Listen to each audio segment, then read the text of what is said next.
Ikatatlumpong kabanata. Ang mga salita ni Agor na anak ni Hatche, ang sanggunian. Sinabi ng lalaki kay Itiel at kay Ukal, tunay na ako'y hangal kaysa kanino man, at walang kaunawaan ng isang tao, at hindi ako natuto ng karunungan, ni mayroon man ako ng kaalaman ng banal. Sino ang sumampa sa langit at bumaba? Sino ang pumisan ng hangin sa kanyang mga dakot? Sinong nagtali ng tubig sa kanyang kasuutan? Sinong nagtatag ng lahat ng mga wakas ng lupa?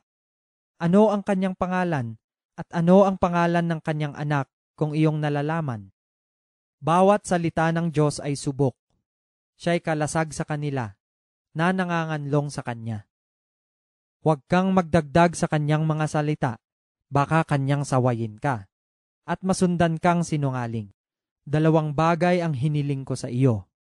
Huwag mong ipagkait sa akin bago ako mamatay. Ilayo mo sa akin ang walang kabuluhan at ang mga kasinungalingan. Huwag mo akong bigyan ng kahit karalitaan o kayamanan man.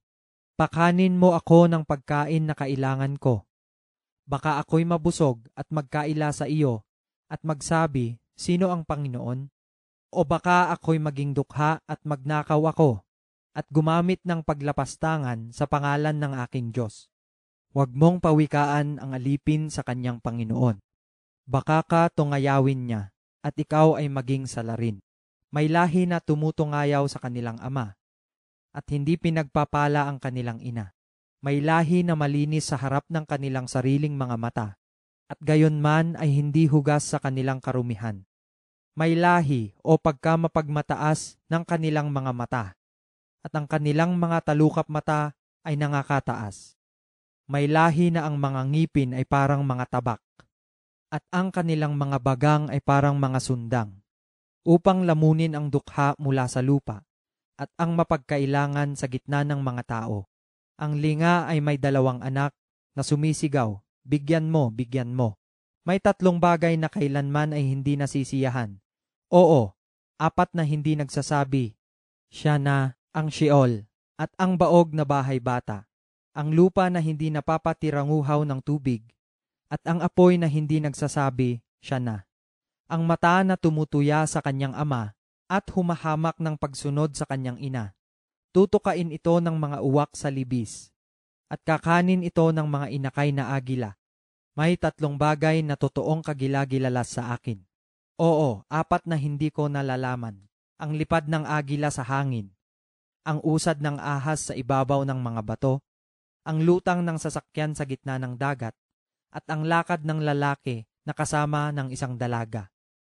Gayon ang lakad ng mga ngalunyang babae.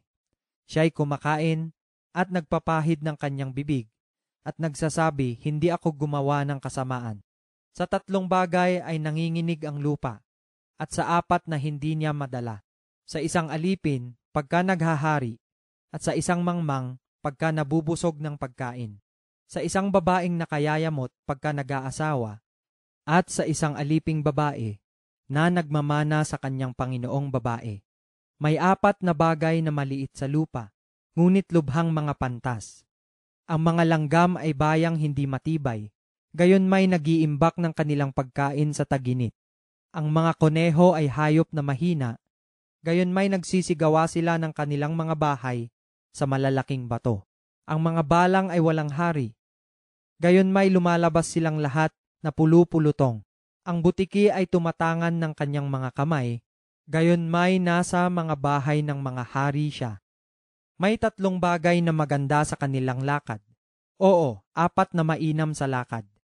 Ang leon na pinakamatapang sa mga hayop at hindi humihiwalay ng dahil sa kanino man. Ang asong matulin, ang kambing na lalaki rin naman, at ang hari na hindi malalabanan. Kung ikaw ay gumagawa ng kamangmangan sa pagmamataas, o kung ikaw ay umisip ng kasamaan, ilagay mo ang iyong kamay sa iyong bibig, sapagkat sa pagbati sa gatas ay naglalabas ng mantikilya, at sa pagsungalngal sa ilong ay lumalabas ang dugo. Gayon ang pamumungkahi sa puot ay naglalabas ng kaalitan.